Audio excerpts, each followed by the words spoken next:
आप सभी को जय मसीह की। प्रभु आप सभी को बहुत आशीष दे। मेरे भाई और बहनों, प्रभु बहुत प्यार करता है और प्रभु आज आपको एक संदेश देना चाहता है।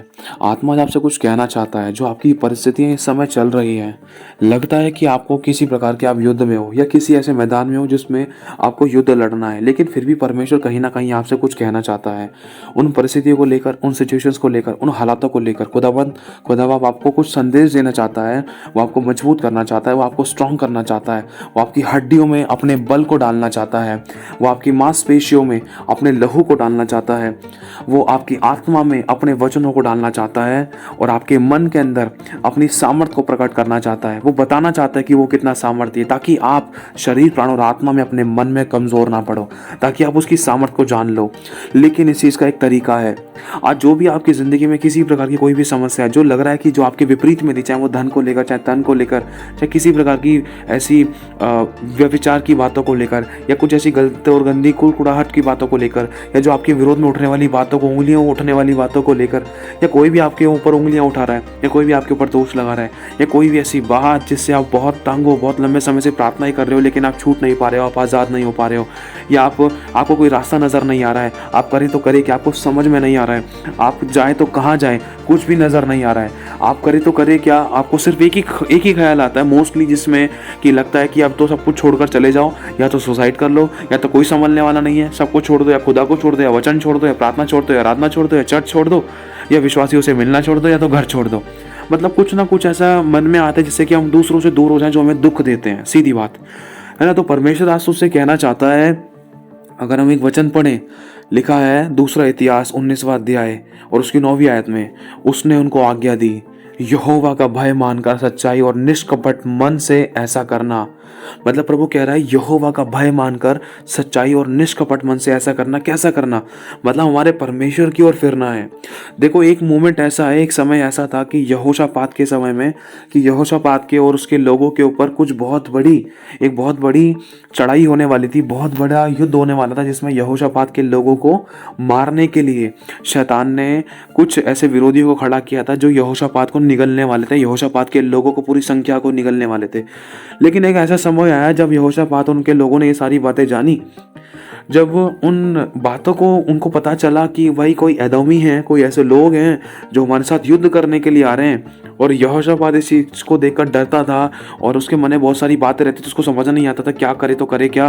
वो तो इतने सारे हैं, इतने सारे लोग हैं, इतनी सारी जनसंख्या, उनके पास बल है, ताकत है, सामर्थ्य है, और उनके पास धन भी बहुत है, उनके पास हथियार भी बहुत सामर्थ्य है, हम तो लड़ नहीं पाएंगे, हम तो कुछ नहीं कर पाएंगे। चाहे भले ही आज आपको लग रहा है कि आप कुछ नहीं कर सकते।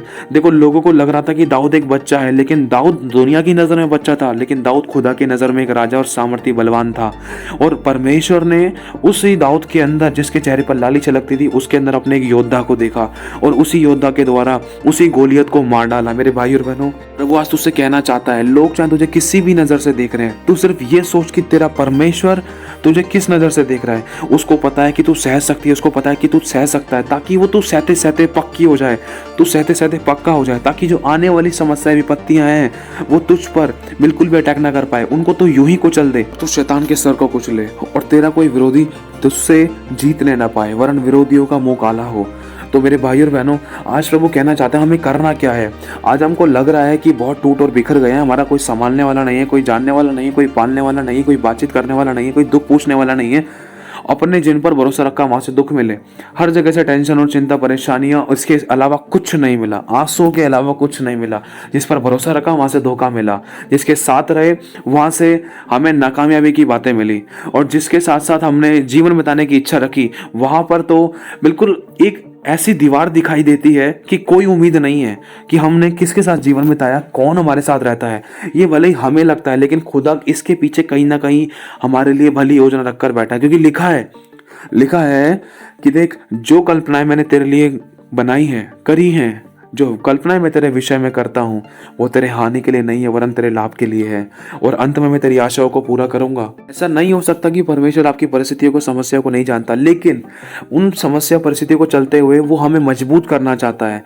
जब तक लोहे को तपाया नहीं जाता, तब तक उसको मोड़ा नहीं जाता, तब तक उसको आकार में नहीं लाया जाता, जब तक सोने को नहीं तपाया जाता, तब तक उसका खोट नहीं निकलता। इसी प्रकार से जब तक मिट्टी को बनाने के बाद उसको जब तक आग नहीं दी जाती, तब तक वो मिट्टी पक्की नहीं होती। मेरे भाई और बहनों, बहनों, कहीं ना कहीं आग का प्रोसेस है। और आग हमें दिखाती है, मतलब आग निकालती कड़वाहटों को। आग क्या है? वचन। वचन आग भी है और हथौड़ा भी है। जब वचन हमारे अंदर काम करता है तो हमारे अंदर का सब प्रकार का खोट, बुराई, सब प्रकार की वो बातें जिससे हमारी आशीष हो रही थी, जिससे हमारी आंखों में आंसू आ रहे थे, जिससे हम और दुखों में हो रहे थे, उन बातों, उन अभिलाषा, उन बुराइयों, उन पाप के कामों को हमारी जिंदगी में से जलाता है, दूर करता है। क्योंकि जब हम वचन को इज्जत देने लगते हैं ना, तो लगता है ऐसा कि सब हमारे विरुद्ध में हो गए, कोई हमारी नहीं सुनना चाहता है, सबने हम पर उंगली उठा दी, हम ही गलत है, मैं ही बुरी हूँ, मैं ही गलत हूँ, मेरे को ही निकल जाना चाहिए, मेरे को मर जाना चाहिए। असल में आप लोगों को मालूम नहीं है कि कहीं ना कहीं वचन काम कर रहा है, आपके अंदर वचन काम कर रहा है। और वचन आपको सहना सिखा रहा है, वचन आपको मजबूत करना सिखा रहा है, वचन आपको हथियार बना रहा है, वचन आपको पैना कर रहा है, ताकि जब शत्रु की गर्दन पर आपकी जुबान, आपका हाथ, ताकि शत्रु की गर्दन पर आपके शब्द चले तो उसकी गर्दन कट जाए। क्योंकि शब्द के द्वारा, वचन में लिखा है, शब्द मारता है और आत्मा जिलाता है। और आत्मा आपके अंदर है जो आपको जिलाएगा। जैसे कि आपको लग रहा है कि आत्मा में, वचनों में, प्रार्थना में, आत्मा में, सामर्थ्य में, अभिषेक में आप बिल्कुल सो चुके हो, आप बिल्कुल खत्म से हो गए हो, आप बिल्कुल कुछ भी परमेश्वर के साथ संगति नहीं कर पा रहे हो, लेकिन कहीं ना कहीं आत्मा आपको जिलाएगा। क्योंकि यीशु पुनरुत्थान और जीवन है, और वो आत्मा, वो सनातन आत्मा आपको जिलाएगा, ताकि जब आप जिलाए जाओ, ताकि आप जब उठो आत्मा में, ताकि जब आप स्ट्रांग हो, मजबूत हो, ताकि जब आप चाहे कितने भी गिर गए थे, कितने भी लिपापोती हो गई थी आपकी, कितने भी गंदे हो गए थे कीचड़ में, कितने भी धूल मिट्टी में आप गंदे हो गए थे, लेकिन प्रभु आपको उठाकर खड़ा करेगा। क्योंकि लिखा है, वो देखो झुके हुए को सीधा खड़ा करता है, और जो गिर जाता है, जो मुंह के बल गिरता है, लिखा है हम गिर तो गए लेकिन पड़े नहीं रहे, क्योंकि यहोवा ने उठा लिया। वो उठाता है। प्रभु कहता है, देख मैं तुझे उठाऊंगा, क्योंकि तू धर्मी है, तू मेरी दृष्टि में अनमोल और प्रतिष्ठित है। प्रभु कहता है, तो अपने आप को कमजोर मत समझ। लोग चाहे तुझे कैसा भी समझ रहे हैं, लेकिन मैं तुझे क्या समझ रहा हूं, तू इस बात को देख। लोग चाहे तुझसे प्यार नहीं करते, लेकिन तू मेरी दृष्टि में अनमोल और प्रतिष्ठित है। तेरे ऊपर से मैं कूश और शवा को वार कर फेंक दूंगा, पूरी मिस्र को मैं तुझ पर से वार कर फेंक दूंगा। मैं तुझसे इतना ज्यादा प्यार करता हूं।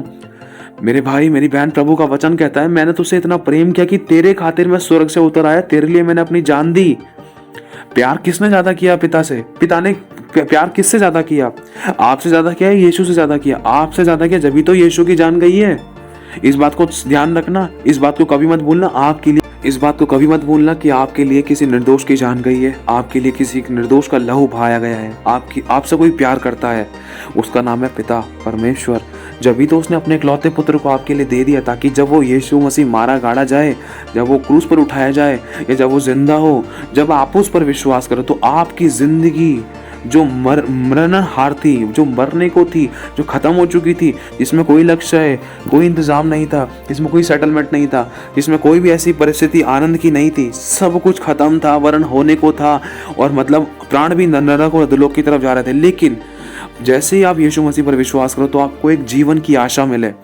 तो जब आपने प्रभु पर विश्वास किया है, विश्वास करने के बाद भी आपको अगर ऐसा लग रहा है कि आपको कोई संभालने वाला नहीं, कोई जानने वाला नहीं, कोई देखने वाला नहीं, प्रभु के पास आने के बाद भी इतनी सारी दुख, समस्याएं, विपत्तियां, परेशानियां, बीमारियों का सामना करना पड़ रहा है, लेकिन कहीं ना कहीं इसके पीछे प्रभु का आत्मा आपको मजबूत कर रहा है। जब वचन आपके अंदर आकर काम कर रहा है, क्यों? क्योंकि आप चाहते हो कि आप नम्र बनो, आप चाहते हो कि आप दीन बनो, आप चाहते हो कि आप क्षमा करो, क्योंकि ये बात आपने प्रभु से सीखी है।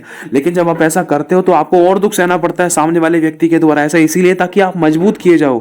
ध्यान रखना मेरे भाई और बहनों, ये बात आपको इसीलिए बताई जा रही है, क्योंकि जब तक हम संसार में जाकर परमेश्वर के गुणों को प्रकट नहीं करेंगे, तब तक हमारे अंदर से प्रभु के गुण नहीं छलकेंगे। क्योंकि अकेले में हम परमेश्वर के गुणों को नहीं दिखा सकते हैं। संसार में जाकर ही पता चलेगा कि हमारे अंदर प्रभु के गुण कितने हैं, कैसे हैं। और जब तक हम संसार में नहीं जाएंगे, जब तक हम प्रभु के सद्गुणों को प्रकट नहीं करेंगे, तब तक हमारी उन्नति कैसे होगी? तब तक लोग जानेंगे कैसे कि हम यीशु के चेले हैं, यीशु के बच्चे हैं? तब तक वो विश्वास कैसे करेंगे? जब तक हमारे अंदर से प्रभु के गुण ही नजर नहीं आएंगे, हमारे द्वारा परमेश्वर के काम नहीं होंगे, तब तक वो विश्वास ही नहीं कर सकते हैं। अगर हम एक ही कमरे में बैठकर सोचते रहें, प्रार्थना आराधना करते रहें, कमरे में बंद रहें, तो कोई नहीं जान पाएगा। और प्रार्थना आराधना भी करेंगे, किसके लिए करेंगे? जब तक हम संसार में नहीं जाएंगे, हमें दुख नहीं पता चलेगा। जब तक हम संसार में नहीं जाएंगे, तो शैतान से लड़ नहीं पाएंगे। जब तक हम संसार में नहीं जाएंगे, तो अपनी अभिलाषाओं पर जय कैसे पाएंगे? देखो, अकेले में इंसान बोल सकता है एक बंद कमरे के अंदर कि मैं शांति से भरा हूं, प्रेम, आनंद, शांति से, नम्रता, दीनता से भरा हूं, मेरे अंदर सब प्रकार के परमेश्वर के गुण हैं। लेकिन जब वो बाहर जाएगा, जब उसके ऊपर विपत्ति आएगी, जब दो लोग दोष लगाएंगे, दो लोग चांटे मारेंगे, दो लोग बुराइयां करेंगे, दो लोग उसकी कमियां निकालेंगे ना, उस समय अगर वो दीन और नम्र है, तब प्रकट होगा कि वो सच में यीशु का चेला है। अकेले कमरे में प्रकट नहीं होता। आज आपके साथ ऐसा इसलिए क्यों हो रहा है? क्योंकि आप यीशु पर विश्वास करते हो। वचन में लिखा है वचन को सीखने के कारण मनुष्य के ऊपर सताव आता है, और सताव वो हमेशा नहीं रहता है। उस सताव के कारण परमेश्वर आपको मजबूत करता है। जहाँ जहाँ मसीह को सताया जाता है वहाँ पर मसीह की कुर्सी लग जाती है, इस बात को कभी मत भूलना। जहाँ जहाँ मसीह का लहू बहाया गया है वहाँ पर मसीह के क्रूसेड होते हैं, वहाँ मसीह की तैयारियाँ होती हैं, वहाँ परमेश्वर का सिंहासन लग जाता है। मेरे भाई और बहनों, आप इस बात को मत भूलना, जब जब परमेश्वर के लोगों को सताया गया है वो लोग वैसे नहीं रहे हैं। जब जब उनको सताया गया है उनका ग्राफ बढ़ा है, वो ऊंचे उठे हैं। जब जब आपको सताया जाएगा या सताया गया है या आपको लग रहा है सताया जा रहा है किसी के भी द्वारा, पत्नी के द्वारा, पति के द्वारा, बच्चों के द्वारा, फैमिली के द्वारा, रिलेटिव के द्वारा, रिलेशन के द्वारा, अगल बगल आस पड़ोस के द्वारा, गली मोहल्ले के द्वारा, किसी भी विरोधी के द्वारा, चाहे कोई विरोधी अपना घर का है, देखो क्योंकि लिखा है, यीशु ने भी ये कहा था कि देख मैं तो तेरे द्वार के बाहर खड़ा हुआ खटखटाता हूँ। किसके द्वार के बाहर? यीशु अपने खुद के लोगों के पास आया, अपने घर वालों के पास आया। लिखा है उसके अपने लोगों ने उसे नहीं पहचाना। तो हम कहाँ स्टैंड करते हैं? सोचो, जब यीशु को उसके खुद के लोगों ने नहीं पहचाना तो आज हमसे हमारे ही लोग बुरा भला कह रहे हैं। हालांकि इसमें कौन सी बड़ी बात है? जब यीशु सताया गया, यीशु को अपने लोगों ने नहीं पहचाना, यीशु को धक्के मार के बाहर निकाल दिया, यीशु मसीह के अपने लोगों ने उसको रिजेक्ट कर दिया। तो जब हमारे लोग अगर हमारे साथ ऐसा कर रहे हैं तो इसमें तो हमें आनंदित और मगन होने की ज़रूरत है। हालांकि ये थोड़ी अटपटी लगती है बात, लेकिन ऐसा ही समय है। क्योंकि जब शद्रक मेशक अबेदनगो ने जब प्रार्थना की, उसके अपने लोगों ने ही, उसके वहाँ के साथ के लोगों ने ही उसको फिकवा दिया आग के भट्टे में, लेकिन खुदा ने वहाँ पर बचाया। दानियल के राजा ने, जिस राजा के साथ वो रहता था, उस राजा ने फिकवा दिया, लेकिन फिर भी परमेश्वर ने दानियल को शेरों की मान में शेरों के मुंह से बचाया, शेरों के मुंह को बंद कर दिया। समझना इस बात को। हालांकि लगता है कि जैसे वो उनके बारे में जान सकते हैं, पौलुस और सिलास के बारे में, जब उनको बंद कर दिया गया था उस समय तो वो आनंदित और मगन थे। उस समय तो परमेश्वर की स्तुति और महिमा और आराधना कर रहे थे, तारीफ कर रहे थे। लेकिन उस समय परमेश्वर ने उनको वहाँ पर दुखों में रहने नहीं दिया। देखो, आप बाइबल में से किसी भी एग्जाम्पल को, उदाहरण को उठाकर देख सकते हैं। जब जब खुदा के लोगों ने ऊंचे स्वर से उसकी दुहाई दी है, तब तब परमेश्वर स्वर्ग को झुकाकर नीचे उतर आया, उनके लिए योजनाएं निकाली, उनकी आंसू की सुधि ली है, उनको अपने सीने से लगाया है। तो आप क्यों कमजोर होते हो? क्यों समझते हो अपने आप को अकेला? क्यों समझते हो अपने आप को छोड़ा हुआ, त्यागा हुआ? यहोवा तो यूं कहता है, देख मैं तुझे कभी ना छोड़ूंगा, कभी ना त्यागूंगा, लेकिन जगत के अंत तक सदा मैं तेरे साथ रहूंगा। लेकिन वो एक बात कहना चाहता है, देख संसार में से जब तूने ठोकरें खाई है तब तू मेरे पास आई है, लेकिन अगर तू पहले ही मेरे साथ अच्छा रिश्ता बनाती ना, तो ये सब लोग जिन्होंने तुझे ठोकर खिलाई, जो तेरे को कुछ नहीं समझते, वो खुद तेरे पास चले हुए आते। मेरे भाई मेरी बहन, आज वो कहना चाहता है, आज हमारी ज़रूरत है, पर आज हमें ज़रूरी है परमेश्वर के पास आना। लिखा है तुम मेरे निकट आओ तो मैं भी तुम्हारे निकट आऊंगा। देखो, एक बात कहना चाहता है प्रभु, अगर हम परमेश्वर की ओर जाके एक जिद बनाकर बैठे कि प्रभु तू मेरा परमेश्वर, तू मुझे छुड़ाएगा, तू मुझे आजाद करेगा, तू मुझे चंगा करेगा, तू मुझे छुटकारा देगा, तू मेरे आंसू को पोंछेगा, तू मुझे उठाकर खड़ा करेगा, तू मुझे बरकत देगा, तू मुझे अपने ग्रहण योग्य बनाएगा, तू मुझे इस्तेमाल करेगा, तू मुझे सामर्थ देगा, तू मुझे अभिषेक देगा, तू मुझे ताकत देगा, तू मुझे बुद्धि देगा, ज्ञान देगा, समझ देगा, डर देगा, प्रेम देगा, अपना अभिषेक देगा, तू मुझे अपनी परिपूर्णता देगा। प्रभु तू ही देगा, यदि हम उसके अनुसार चल के, कैसे लिखा, यहोवा का भय मानकर सच्चाई और निष्कपट मन से ऐसा करें। कैसा लिखा है? अगर हम पढ़ें इसकी 9वीं आयत में, यदि तलवार या मरी अथवा अकाल और कोई विपत्ति अगर हम पर पड़ भी जाए ना, तो भी हम इसी भवन के सामने, मतलब परमेश्वर के भवन में, परमेश्वर की उपस्थिति के सामने, और तेरे सामने, मतलब प्रभु तेरे सामने भवन में जो बसा है, लिखा है परमेश्वर, जैसे परमेश्वर के सामने मतलब परमेश्वर की उपस्थिति में खड़े होकर अपने कलेश के कारण तेरी दुहाई देंगे और तू सुनकर बचाएगा। मतलब इन लोगों ने एक ऐसा कंफर्मेशन कर लिया था कि प्रभु हमें छुड़ाने और बचाने वाला, मृत्यु के फंदे से बचाने वाला, महामारी, मार रोगों से, शैतान की चालों से, विरोधियों से, शत्रुओं से बचाने वाला सिर्फ और सिर्फ तू है। चाहे अकाल पड़े, चाहे मरी आए, चाहे कोई भी हमारा कितनी बड़ी विपत्ति आने को थी या आने को है, हमें बचाने वाला सिर्फ तू है। इन्होंने तो सिर्फ एक ये बात को पकड़ कर रखा है कि प्रभु तू बचाएगा। चाहे आपको कुछ भी लग रहा है, आज कुछ भी आज आपको महसूस हो रहा है, कितने भी आपके विरोधी थे, कितना भी कर्जा था, कितने भी लड़ाई दंगे थे, कितने भी कोर्ट केसेस की समस्या थी, कितना भी आपको सताया जा रहा था, कितना भी आपको दबाया जा रहा था, कितना भी आपको कुचला जा रहा था, कितना भी आपको इस्तेमाल किया जा रहा था, कितना भी आपको नौकर बना रखा था, कितना भी आपको गलत समझ रखा है, कितना भी आपके ऊपर गलत झूठे दोष लगा रखे हैं, कितना भी आपके साथ ऐसा दुर्व्यवहार किया है, जैसा कि एक अनाथ और एक या किसी ऐसे के साथ किया जाता है जो जैसे कि एक नौकर है, या आपको ऐसा समझा कि आप जगत का कूड़ा है, जगत की खुरचन के समान है। लेकिन आपको इस बात का ध्यान रखना है, आपको परमेश्वर की उपस्थिति में रहना है और प्रभु से कहना है, उसकी दुहाई देनी है, उसको पुकारना है। क्योंकि लिखा है कि मैं तुमसे सच सच कहता हूं, जो मेरी दुहाई देते हैं, मैं तुमसे सच सच कहता हूं, मैं उनका न्याय तुरंत चुकाऊंगा। परमेश्वर तुरंत न्याय करता है, लेकिन बात यह है कि हमें उसकी दुहाई देनी है। हम मदद के लिए जा कर रहे हैं, संसार में जा रहे हैं, दोस्तों, यार, भाई बहन, मम्मी पापा, छोटे भाई बहन, भाई, रिलेशंस के पास। किसके पास जा रहे हैं? दोस्तों के पास जा रहे हैं, घर में जा रहे हैं, अड़ोस पड़ोस के पास जा रहे हैं। कहाँ जा रहे हैं? जहां से हमें कुछ नहीं मिल सकता, हम वहां जा रहे थे। लेकिन हम खुदा के पास तो एंड में आते जब सब जगह से ठोकर मिलती है। लिखा है, श्रापित है वह मनुष्य जो मनुष्य पर भरोसा रखता है, लेकिन धन्य है वह मनुष्य जिन्होंने अपना आधार यहोवा को बना रखा है। धन्य है वह मनुष्य जो यहोवा की ओर ताकते हैं, क्योंकि उनके मुंह कभी काले नहीं हुए, वो कभी लज्जित नहीं होने पाए। उन्होंने जो दृष्टि की, परमेश्वर ने उनको मुंह काला नहीं होने दिया। मेरे भाई और बहनों, लिखा है कि ना तो तू प्रधानों पर भरोसा रखना, ना हाकिमों पर भरोसा रखना, क्योंकि वो मिट्टी से बने और मिट्टी में मिल जाएंगे। लेकिन धन्य है वे जो यहोवा की बाट जोते हैं, वे नया बल प्राप्त करते जाएंगे, वे उकाबों की नई उड़ेंगे, दौड़ेंगे, श्रमित नहीं होंगे, चलेंगे, थकित नहीं होंगे। मेरे भाई और बहनों, प्रभु चाहता है कि हम उसकी ओर ताकें। समय है हमें परमेश्वर की ओर ताकने का। देखो, जितना लोग आपको पीछे की तरफ खींच रहे हैं, जितना लोग आपको धकेल रहे हैं, पीछे की तरफ खींच रहे हैं, टांग खींच रहे हैं, खुदा से दूर कर रहे हैं, आपको शांति, आनंद, प्रेम, चंगाई, छुटकारा और आशीष बरकतें पाने से आपको रोक रहे हैं, या आपकी टांग पीछे खींच रहे हैं, आपको दोबारा से पुराने जीवन में, आपको बुराई की तरफ घसीट रहे हैं, आंसू में घसीट रहे हैं, कलेश में घसीट रहे हैं, या आपको ऐसी बातों में, ऐसे कलेश में, ऐसे दुखों की आंसू की तरफ घसीट रहे हैं, पीछे की तरफ खींच रहे हैं कि तू वापस आ, तो क्यों यीशु के पास चली गई, तो क्यों यीशु के पास चला गया। ध्यान रखना, वो लोग पता है कौन है? वो लोग वो है जैसे एक धनुष के अंदर एक तीर को रख के उसको पीछे खींचा जाता है ना। ध्यान रखना, वो तीर कौन है? वो आप हो। वो तीर कौन है? वो आप हो। इस बात को मत भूलना। जब उस धनुष के अंदर तीर को लगाया जाता है, जब तक उस तीर को पूरी तरीके से खींचा नहीं जाता ना, तब तक वो तीर आर पार नहीं कर सकता सामने वाली वस्तु को, तब तक वो तीर अपने निशाने पर नहीं पहुंच सकता। और हमारा निशाना क्या है? हमारा निशाना है यीशु। इसलिए लिखा है कि हर उलझाने वाली बातें, रोकने वाले पापों को दूर करके निशाने की ओर दौड़ो, और हम उससे इनाम पाएं। किससे? उस सिद्ध करने वाले, विश्वास के करता प्रभु यीशु मसीह से। मेरे भाई और बहनों, हमारा निशाना यीशु है, और मार्ग यीशु है, जीवन यीशु है। मेरे भाई और बहनों, इसलिए शैतान को खलबली मच रही थी, वो हमारी और आपकी टांग खींचना चाह रहा था किसी भी परिस्थिति के द्वारा।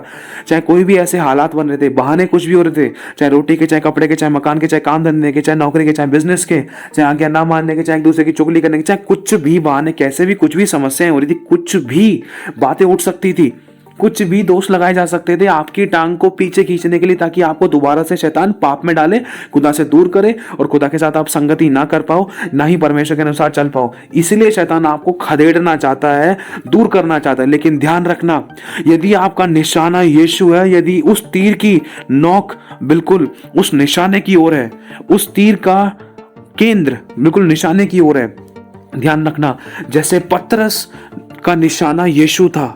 जब पतरस से यीशु ने कहा, आ, प्रभु बुलाएगा आपको अपने पास, ऐसे दुखों में भी क्या तू मेरे पास आ सकती है?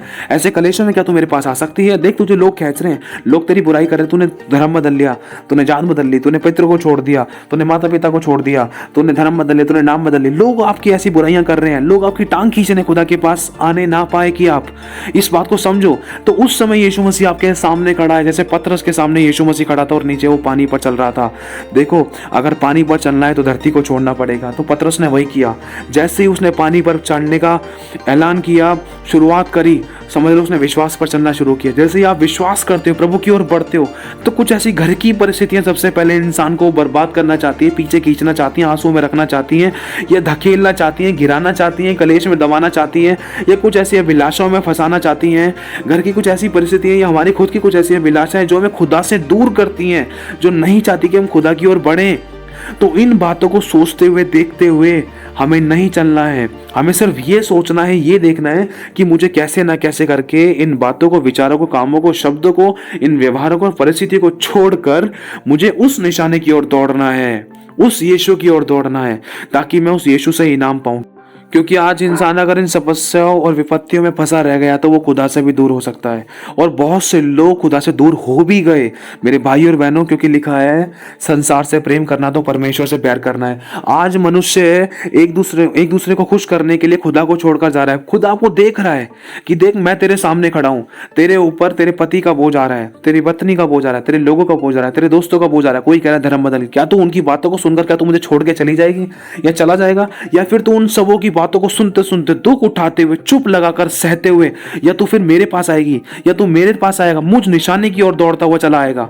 ध्यान रख, जब तूने मुझे पुकारा, जब मैंने तेरी सुन ली, संकट में मैं तुझे जब तू मुझे पुकारेगी किसी भी संकट के समय, तो मैं तुझसे कहता हूं, तू संकट के समय मुझे पुकार, मैं तुझे छुड़ाऊंगा और तू मेरी महिमा करने पाएगी। लेकिन तू पुकार किसको रही है? तू पुकार किसको रहा है? अपने दोस्तों को, अपने फ्रेंड्स, रिलेटिव, रिलेशंस को, या फोन के पास जा रहा है, या फिर थ्रोन के पास जा रहा है?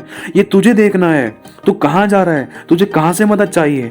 देख, सब कुछ करने वाला मैं हूं। क्या मेरे लिए कुछ काम कठिन है? लेकिन अब तक तूने मुझे अच्छे से पुकारा ही नहीं। अगर पुकारा है तो अपना विश्वास और ध्यान कहीं और लगा दिया, या दो नावों में पैर रख दिया, या अपने विश्वास को संसार या मनुष्य या वस्तुओं पर लेकर आ गया या लेकर आ गई, तो मैं तेरी मदद कैसे कर सकता हूं? इसलिए लिखा है कि जा, जैसा तेरा विश्वास वैसा तेरे लिए होगा। इसलिए मैं तुझसे कहता हूं कि मत डर, मैं तेरे साथ हूं। मेरे भाई, मेरी बहन, आज वो तुझे चाहता है कि तू निशाने की ओर दौड़े। देख, शैतान तुझे खींचना चाहता है, वो तुझे दबाना चाहता है, वो तुझे दोबारा से पाप में लिप्त करना चाहता है, वो तुझे बर्बाद करना चाहता है। लेकिन कहीं ना कहीं परमेश्वर की दृष्टि तुझ पर है, इसलिए वो चाहता है कि तू मेरी ओर आए। समझना, देखो, जब पतरस यीशु मसीह के सामने खड़ा हुआ पानी पर था। पानी क्या है? एक ऐसी चीज दिखाता है, अगर पानी पर कोई खड़ा हो तो खड़ा नहीं हो सकता, वो डूब जाता है। पानी पर खड़ा होने का मतलब है ये नामुमकिन को मुमकिन होना। मतलब आपने यीशु मसीह के नाम पर विश्वास किया और विश्वास पर आप चलने लगे हो। विश्वास क्या है? जो अभी यीशु मसीह आपने देखा ही नहीं है कभी, उस यीशु पर आपने विश्वास कर लिया है। समझना, जिस यीशु को आपने कभी देखा नहीं, उस यीशु पर आपने विश्वास कर लिया। और विश्वास इसे ही कहते हैं, जब चलते हैं तो समझ नहीं आता है, जब आप कदम बढ़ाते तो नजर नहीं आता है। उसी प्रकार से पानी पर पतरस ने जैसे कदम बढ़ाया, उसी प्रकार से जब आपने यीशु पर विश्वास किया, तो ये भी एक तरीके से पानी पर कदम बढ़ाने वाली बात है। लेकिन इसमें हमें चलते रहना है, हमें डूबना नहीं है। क्योंकि लिखा है, जब पतरस यीशु मसीह को देखते सामने देखते हुए चलता रहा, तो वो नहीं डूबा। और जैसे ही उसने इधर उधर ध्यान दिया, तो लिखा है कि वो हवा को देखकर डर गया। हमें इस बात का ध्यान रखना है। देखो, जो चीज हमें दिखाई नहीं देती ना, उसको देखकर कहीं हम डरे नहीं। क्योंकि हवा क्या किसी को दिखाई देती है? वो जहां चाहती है वहां चली जाती है, कभी कहां मुड़ती है, कभी कहां मुड़ती है, हमें नहीं मालूम है। लेकिन जो चीज दिखाई नहीं देती है ना, कई बार हम उस चीजों को देखकर डर जाते हैं। जो चीज दिखाई नहीं देती है उसको देखकर कैसे डर गए? जैसा पतरस के साथ हो, क्योंकि साफ लिखा है कि वो हवा को देखकर डर गया, क्योंकि हवा उसके विरुद्ध में थी। हवा को देखकर कैसे डर सकता है? आज हमारी जिंदगी में कुछ ऐसी परिस्थितियां लग सकती हैं हमें कि जो नहीं है लेकिन है, कि होना नहीं चाहिए लेकिन फिर भी हो रही हैं। अरे, ये तो मेरे विरुद्ध में होना नहीं चाहिए लेकिन फिर भी हो रहा है। अरे, ये काम तो ऐसा होना नहीं चाहिए लेकिन फिर भी हो रहा है। कहीं ना कहीं वो चीज आपको मजबूत कर रही है। लेकिन कहीं ना कहीं अगर उन चीजों की तरफ आप फिर गए, उन चीजों की तरफ आपने इतना ध्यान लगा दिया कि आपने खुदा को छोड़ दिया, तो डूब सकते हैं। क्योंकि जब पतरस हवा को देखकर डर गया, तो उसका ध्यान इधर उधर भटका, खुदा से हटा, वो अगल बगल जैसे उसका कॉन्सेंट्रेट हटा, वैसे ही वो डूबने लगा। लिखा है वो डूब गया। और फिर उसके बाद लिखा है वो डूबने लगा। तो यीशु मसीह ने इस चीज को देखा, और यीशु मसीह वहां खड़ा नहीं रहा। यीशु मसीह दौड़कर उसके पास आया, पानी पर ही।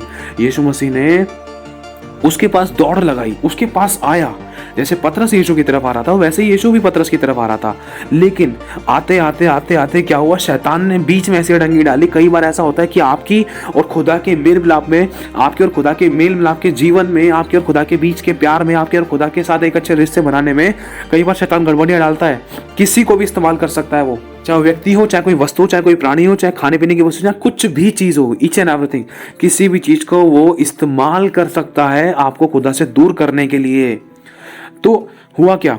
समझना, अगर आपको लग रहा है आपकी जिंदगी में आपका पति है, आपकी पत्नी है, आपके बच्चे हैं, आपके माता पिता, आपके रिलेटिव रिलेशन है, सास और ससुर है, कोई भी है, घर का बाहर का, जिसको आप जानते हैं, जिसको आप नहीं भी जानते, लेकिन फिर भी आपके ऊपर दोष लगाया जा रहा है, आपके साथ ऐसा बर्ताव हो रहा है, देखो कहीं ना कहीं वो चीज़ आपको रोकना चाहती हैं। लेकिन कहीं ना कहीं वो चीज़ें आपको खुदा के और नज़दीक भी लेकर आ रही हैं। कैसे? जब जब आपको सताया जाता है ना, तब तब आप खुदा के आगे आंसू बहाते हो, तो वो व्यक्ति आपको खुदा की ओर नज़दीक लेकर आता है। ध्यान रखना इस बात का। जब तक अगर इंसान सताया नहीं जाता ना, तब तक हमें खुदा का प्यार का एहसास नहीं होता। और बहुत अच्छे से प्यारी वाली प्रार्थना कब होती है?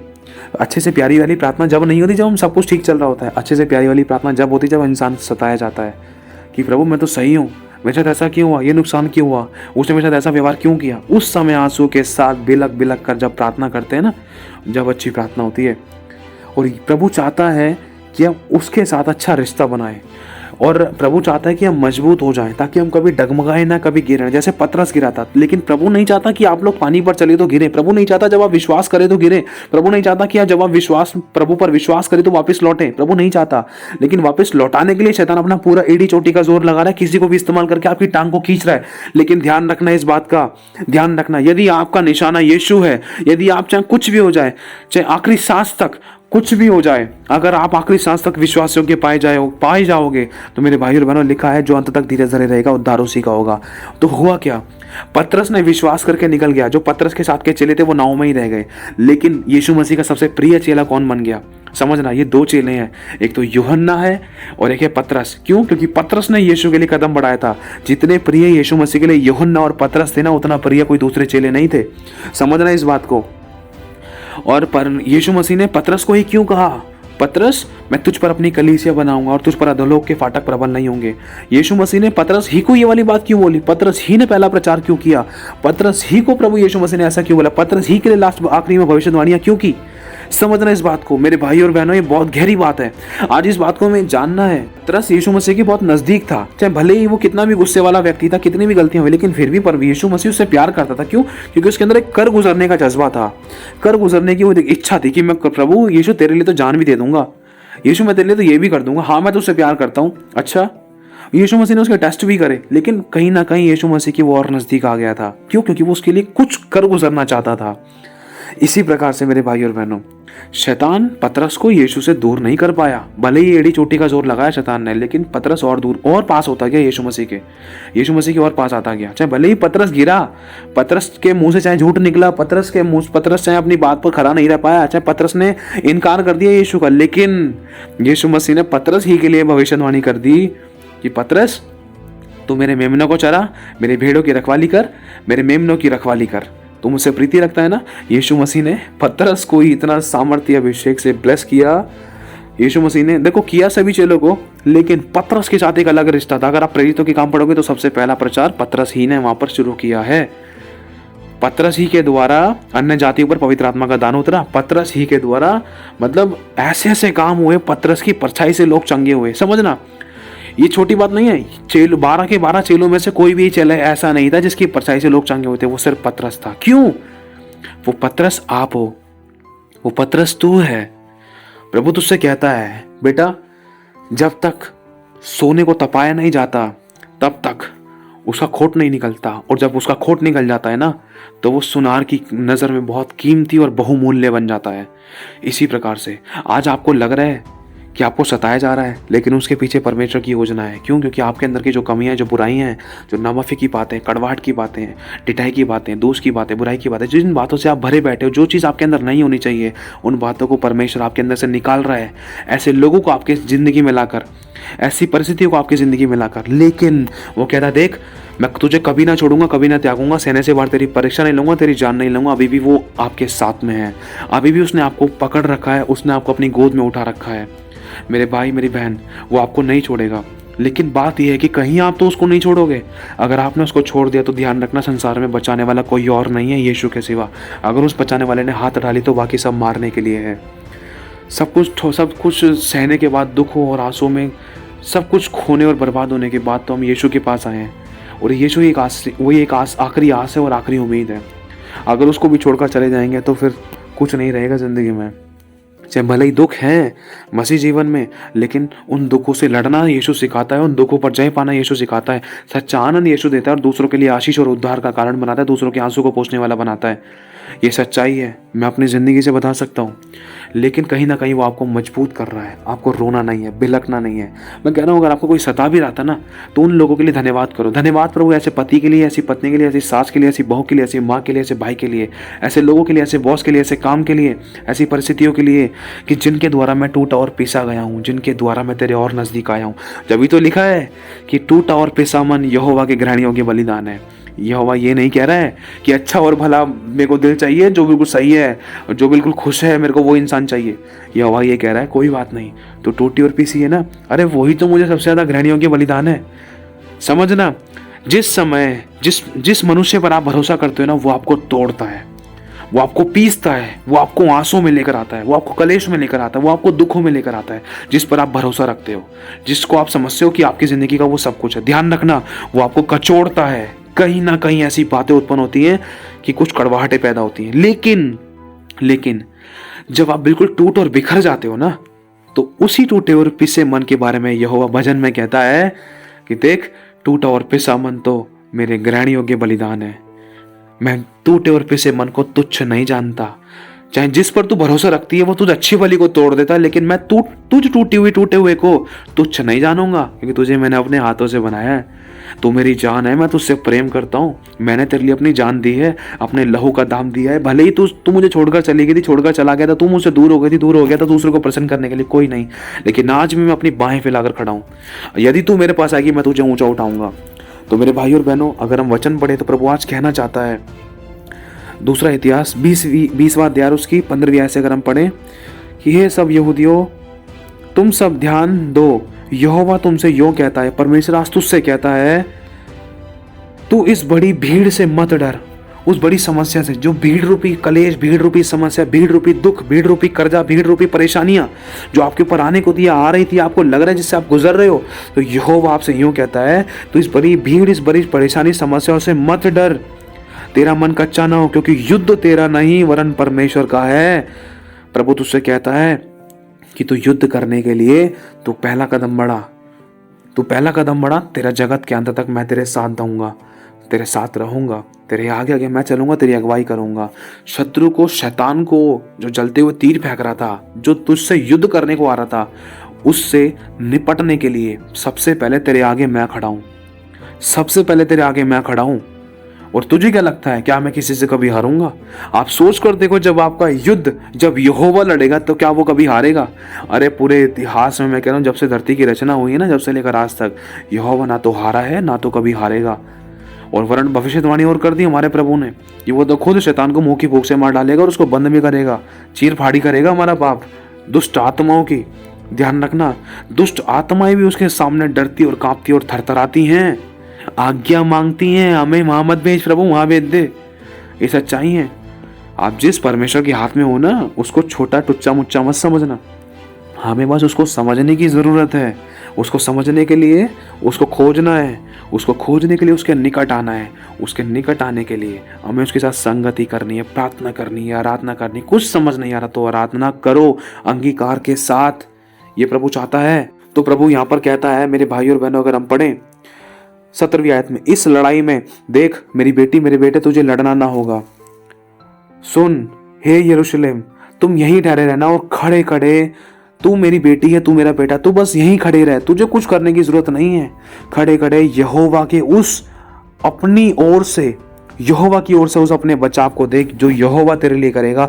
यहोवा तेरा बचाव करेगा, यहोवा तेरी रक्षा करेगा, हर प्रकार की विपत्तियों से तुझे बचाएगा। बस तू अपने बचाव को देख, तू मेरी ओर दृष्टि लगाए रख, मुझे ताकती रह, मुझ पर भरोसा रख, मुझ पर विश्वास रख। जैसे पतरस प्रभु की ओर ताकता रहा, भले ही वो गिर गया था, भले ही तू आज गिर गई है, भले ही तू आज गिर गया, लेकिन पुकारना किसको है? यीशु को पुकारना है। जैसे पतरस ने किसको पुकारा? यीशु को पुकारा। पतरस ये नहीं बोला कि यूहन्ना, स्तिफनुस और थोमा, रस्सी फेंक नाव से, रस्सी फेंक, मैं डूबा जा रहा हूं। नहीं, पतरस ने चिल्लाकर, आहें भर के, उसी समय दिल से डूबते डूबते कहा, हे प्रभु मुझे बचा।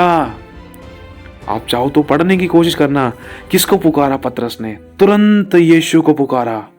सोचो, जिस नाव के अंदर उसके बहुत प्यारे चेले थे ना, बहुत प्रिय चेले थे, वो चाहकर भी नहीं बचा पाए। उसमें से एक भी रस्सी लेकर कूदकर पतरस के पास नहीं आया। जिसको अपना हम प्रिय मानते हैं ना, वही दूर हो जाता है। और नाव इतनी दूर हो चुकी थी उस समय, सिर्फ यीशु भगे भगे आया पतरस के पास। आज यीशु तेरे पास आता है भगे भगे, और वो तुझसे कहता है, लिखा है, देख मत डर, मैंने तुझसे कहा था ना, तू अभी भी मेरे हाथ में है, तुझे मरने नहीं दूंगा। मुझे पता है कि तू कितना सहन कर सकता है, इसीलिए मैं तेरी सहने से बाहर परीक्षा नहीं लूंगा। मैंने तुझे उठाया ना, देख मेरे भाई, मेरी बहन। उसी समय यीशु मसीह ने दौड़ कर आया, उसी समय पतरस का हाथ थाम लिया, पतरस का हाथ पकड़ा और उसको थाम लिया। थामना पता है किसे कहते हैं? जैसे एक माँ एक बच्चे को थामती है, उसे कहते थामना। सोचो, आज यीशु तुझे थामने के लिए तैयार है। देख वो तेरे पास में खड़ा है, वो तुझसे कहता है मत डर, इन विपत्ति को देखकर मत डर, मत घबरा, क्योंकि यहोवा का है ये युद्ध। अपना मन मत लगा, अपना दिमाग मत लगा, अपने ऊपर भरोसा मत रख, अपनी बुद्धि मत लगा, वरन संपूर्ण मन से यहोवा पर भरोसा रख, तब वो तेरे लिए सीधा मार्ग निकालेगा। लिखा है मत डर और तेरा मन कच्चा ना हो। प्रभु कह रहा है कि देख, तुम उसके सामने, उन विपत्तियों के सामने बस तू खड़ी हो जा और उनको ललकार, और देख तेरा युद्ध यहोवा लड़ेगा, क्योंकि यहोवा तेरे साथ है।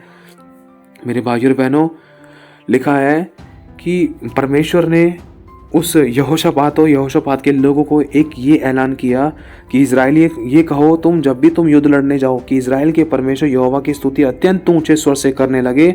अगर हम पढ़ें, लिखा है, हे यहूदियों, हे यरूशलेम के निवासियों, मेरी सुनो, अपने परमेश्वर यहोवा पर विश्वास रखो। प्रभु आज तुझसे कहता है, प्रभु आज तुझसे कहता है, प्रभु आज तुझसे कहता है, मेरी बेटी, मेरे बेटे, परमेश्वर की उपस्थिति में बनी रहे और परमेश्वर की सुन और अपने परमेश्वर पर विश्वास रख, तब तू स्थिर रहेगी, तब तू स्थिर रहेगा।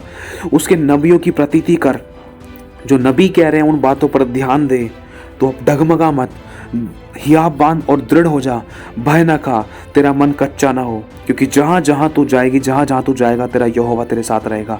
अब तुझे करना क्या है? लिखा है, तब उसने प्रजा के साथ सम्मति करके कितनों को ठहराया जो कि पवित्रता से शोभायमान होकर हथियारबंद के आगे आगे चलते हुए यहोवा के गीत गाए और यह कहते हुए उसकी स्तुति करने लगे कि यहोवा का धन्यवाद करो, क्योंकि वह भला है, उसकी करुणा सदा की है। मेरे भाई, मेरी बहन, आगे लिखा है, जिस समय वे गा के स्तुति करने लगे, उसी समय उनके सारे शत्रु मर गए और उन्होंने 3 दिन तक लूट बांटते रहे। मेरे भाई और बहनों, 3 दिन तक वो लूटते रहे, ब्लेसिंग्स उनको मिलती रही लगातार, और यहोवा ने उनको जीत दिलाई। कैसे दिलाई? इसका एक कारण है, तरीका है। इस तरीके को आज अपनाना। देखो, आपको डरना नहीं है, पवित्रता से शोभायमान होकर अपने आप को नम्र दीन और शून्य करते हुए प्रभु से क्षमा मांग के, चाहे जुबानों से, चाहे आपने किसी का विरोध कर दिया, चाहे कोई भी आपका विरोध है, कुछ भी ऐसी गलती हो गई, चाहे आपको लग रहा है कि आपसे गलती नहीं हुई है, लेकिन तब भी नम्र और दीन बन के, शून्य बन के, सॉरी बोलकर, अपने लोगों से मेल मिलाप करके, दूसरों को क्षमा करके, अपने मन में से दूसरों के प्रति कड़वाहट को निकाल कर, खत्म करके, वरन नम्र और दीन बन के यीशु के लहू को अपने ऊपर लगा के, यीशु के लहू से क्षमा मांग के, यीशु के नाम से क्षमा मांग के, माफ़ी मांग कर, नया बन के दोबारा से परमेश्वर की संगति में जुड़ना। और करना क्या है? जैसे भी हमने पढ़ा कि उस समय हुआ कुछ ऐसा था कि प्रभु ने एक दास को आज्ञा दी कि पवित्रता से शोभायमान होकर कुछ लोगों को इकट्ठा किया गया, जो पवित्रता से शोभायमान थे, जिन्होंने अपने आप को पवित्र किया था। उन लोगों को हथियारबंद लोगों के आगे खड़ा कर दिया गया। सोचो, जैसे अब मान लो एक भारत की सेना, एक पाकिस्तान की सेना है ना, एक भारत की सेना, एक दूसरी सेना है, कोई भी है ना। तो भारत की सेना जब किसी से युद्ध करने जा रही थी, तो जो युद्ध करने वाले हथियारबंद लोग हैं, तो वही तो आगे खड़े रहेंगे ना। लेकिन परमेश्वर क्या कह रहा है? नहीं, हथियारबंद लोगों के आगे उन लोगों को खड़ा करो जो आराधना करते हैं, जो स्तुति करते हैं, जो प्रशंसा करते हैं, जो यहोवा की महिमा करते हैं, जो पवित्रता से शोभायमान है, उन लोगों को खड़ा करो। तो मतलब प्रभु यहाँ कहना चाहता है, हथियारबंद लोगों से भी ज्यादा सामर्थ्य और ताकतवर वो हैं जो परमेश्वर की सच्ची आराधना करते हैं। तो प्रभु यहाँ ये कहना चाहता है, अगर आपको कुछ भी समझ नहीं आ रहा है, कुछ भी ध्यान में नहीं आ रहा है कि कैसे प्रार्थना करें, क्या करना है, क्या नहीं करना, प्रार्थना करने का मन नहीं कर रहा, प्रार्थना का मन नहीं कर रहा, वचन का मन नहीं कर रहा, वचन पढ़ने का मन नहीं कर रहा, वचन सीखने का मन नहीं कर रहा, तो उस समय आपको एक युद्ध करना है। ध्यान रखना, क्योंकि उस समय कुछ गंदी दुष्ट की शक्तियां आपको गिराना चाहती हैं, आपको पीछे खींचना चाहती हैं। लेकिन जैसे ही आप आराधना करोगे, ऊंचे स्वर से परमेश्वर की स्तुति करने लगोगे, धन्यवाद करने लगोगे, जब अपने मुंह से उसका अंगीकार करके उसकी आराधना करने लगोगे, उसके बड़े कामों की महिमा करने लगोगे, तब ध्यान रखना, लगेगा आपको, चाहे शैतान आपको जोर से पीछे खींच रहा है धनुष के अंदर उस तीर को, वो तीर आप हो, जितना भी वो पीछे खींचेगा, लेकिन ध्यान रखना, हमेशा जब आराधना आप करोगे तो यहोवा आपको आजादी देगा और छुटकारा देगा, क्योंकि लिखा है आराधना में है छुटकारा। और दूसरा, जब ऊंचे स्वर से परमेश्वर के लोगों ने उनकी यहोवा की स्तुति करी, तो लिखा है उसी समय उनके सारे शत्रु मर गए और उसके बाद वो 3 दिन तक आशीषित होते रहे, लूटते रहे, ब्लेसिंग्स पाते रहे, छुटकारे पाते रहे, आशीषित होते रहे। उनके जी में जी ना रहा, इतना आनंद हो गए, वो बहुत ऐसे ब्लेस हुए और यहोवा के नाम की उन्होंने स्तुति की, वो धन्यवादी रहे। समझना इस बात का। क्यों? परमेश्वर ये कहना चाहता है, अगर आपको कुछ भी समझ नहीं आ रहा है तो आपको सिर्फ ऊंचे स्वर से यहोवा की स्तुति करनी है और उसका धन्यवाद करना है। जैसे ही आप धन्यवाद करोगे ना, तो वो तीर है ना उस धनुष से छूट जाएगा। जैसे ही आप प्रभु की महिमा करोगे ना, वो तीर उस धनुष से छूट जाएगा। जैसे ही आप प्रभु की आराधना करोगे, दुख और कलेश और समस्याओं के होते हुए भी, जैसे शद्रक मेशक और अबेदनगो ने प्रभु को पुकारा, परमेश्वर की महिमा की। जैसे पौलुस और सिलास ने प्रभु को पुकारा, परमेश्वर की महिमा करी। जैसे दानियेल ने प्रभु को पुकारा, परमेश्वर की महिमा करी। परमेश्वर ने उनको उनकी विपत्तियों में नहीं छोड़ा। इस बात को मत भूलना, वो सच्चा है। वो कल, आज और अनंत काल तक एक सा रहने वाला परमेश्वर है। उसका वचन कभी नहीं बदलता। लिखा है तू संकट के समय मुझे पुकार। आप उसको पुकारो ऊंचे स्वर से, स्तुति करो, आराधना करो, धन्यवाद करो। लेकिन इतना भी ऊंचे स्वर से नहीं कि अगल बगल वाला ठोकर खाया कोई गाली बके। ध्यान देना है, शैतान को भी मौका ना मिले, भले काम करते करते कि गलती ना हो जाए। तो मतलब प्रभु को पुकारो, अपने मुंह से अंगीकार करके आराधना करने लगे। जैसे आराधना करने लगे, जैसे आप आराधना करोगे तो तीर उस धनुष से छूट जाएगा। जो लोग आपकी टांग खींच रहे थे, जो आपकी बुराइयां कर रहे थे, आप उनसे इतना आगे निकल जाओगे कि सीधा निशाने पर लगोगे। आपको पता है कि जब तीर सही निशाने पर लगता है, गेम्स भी खेलते हैं, जब सही निशाने पर लगता है तो वो विनर होता है। तो उसी प्रकार से तो परमेश्वर आपका सर ऊंचा करेगा। किसके बीच में? जिन लोगों ने आपकी बेइज्जती करी, आपके ऊपर दोष लगाया, आपकी बुराइयां की, आपकी कमियां निकाली, आपको निकम्मा जाना, आपको ये जाना कि इसको तो कुछ नहीं आता, ये तो बेवकूफ है, ये तो निर्बुद्धि है, तो मूर्ख है, ये तो ऐसी है, ये तो वैसा है, इसको तो बस की कुछ भी नहीं है। तो उन्हीं लोगों के बीच में यहोवा आपको सदा के घमंड का कारण ठहराने जा रहा है। बोलो आमीन। वो ठहराने जा रहा है आपको।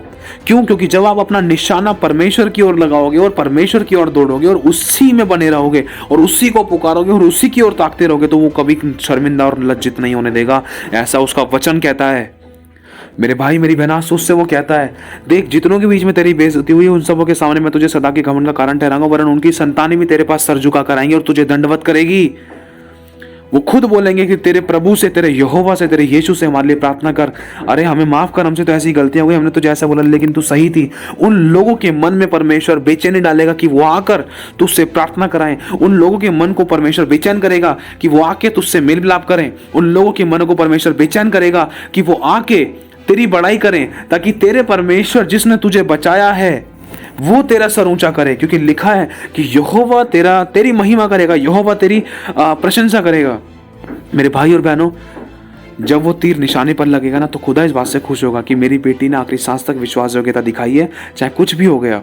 इसके अपनों ने छोड़ दिया, अपनों ने दिल दुखाया, अपनों ने सताया, लेकिन इसने मुझे याद किया, मुझे पुकारा, मुझे ध्यान दिया, मेरी ओर निहारती रही और मुझे आखिरी में पा लिया। जब भी लोग कह पाएंगे कि ये तो वो वंश है जिसे यहोवा ने आशीष दी है। मेरे भाई और बहनों, अपने आप को कमजोर ना समझ। यहोवा तेरे साथ है। वो तुझे कहता है, चाहे कुछ भी हो जाए तो मुझे पुकार, मैं तेरी सुनूंगा। प्रभु आपको ऊंचा उठाने जा रहा है। ये विपत्तियों को देखकर मत डर, ये परमेश्वर से ऊंची नहीं है। अपनी समस्याओं से मत डर, अपनी मुश्किलों से मत डर। इन समस्याओं और मुश्किलों, विपत्तियों, परेशानियों से सबसे बड़ा है यहोवा। यहोवा का वचन साफ कहता है कि सब कुछ मैंने बनाया है, सब कुछ मेरा है और वो यहोवा है। और जो उसको पुकारता है और वो कभी लज्जित नहीं होता। को पुकारने के साथ साथ बस धीरज धर, नम्र बन, उसकी बाट जो, क्योंकि जो धीरज धरता है, कहते हैं ना धीरज का फल अच्छा होता है, तो उसी प्रकार से प्रभु हमें धीरज धरना सिखा रहा है। समय इसलिए लगा प्रार्थनाओं के उत्तर में कि तुझे नम्र बनाए। मैं तेरी सुनकर, चाहे भले तू अपनी प्रार्थनाओं को बोल जाए, लेकिन मैं तेरी प्रार्थनाओं को नहीं बोलूंगा, मैं उनका उत्तर दूंगा। मैं तेरी जिंदगी में काम करूंगा, मैं तेरी जिंदगी में आता हूं, तू मुझे पुकार, मैं तेरी सुनूंगा। लेकिन मेरे उत्तर को पाने के लिए धीरज धर, चुप लगा। सब कुछ मेरी दृष्टि में है, मैं सब देख रहा हूं, सब जान रहा हूं, सब परख रहा हूं, सब मेरी आंखों के सामने है। धीरज धर, मैं तेरे साथ हूं।